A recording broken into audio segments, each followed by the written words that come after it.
মাছের মাছের চপ। অনেক মাছ হয়ে যায় তখন না, এই অনেক মাছ বেশি হয়ে যায়, পোনা মাছ, তখন কী করবো না করবো করে আমি হ্যাঁ বিকালবেলায় একটা করে চপ করে দিই। আবার পুরটা কম পড়েছে, হ্যাঁ কম হবে, দুটা করে সবার হবে না, সেই জন্য ওই পুরটার সঙ্গে একটু আলু সিদ্ধ পাইল করে দিচ্ছি।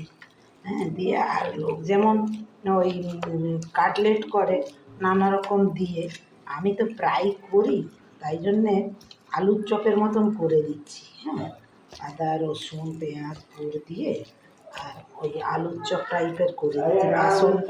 বেসন বেসন মেখে আর পুরো ওই আলুর চপের গরম গরম আলুর চপ, ওই মাছের পুর, বেসন দিয়ে আমি খাবার সোডা দিয়ে বেসনটা তৈরি করে নিয়েছি, আর সবার দুটো করে এই চপ ভালো সকালবেলায় মশলা দিয়ে কষিয়ে রেখেছিলাম পুরটা, একটু আলু সিদ্ধ মিশিয়ে দিয়ে পাইল করে দিলাম, দিয়ে এবারে বেসনটা মেখে রেখেছি, সেই বেসন দিয়ে আলুর চপ দুটা করে গরম গরম সঙ্গে খেয়ে নেবো স্যালাড দিয়ে শুধু।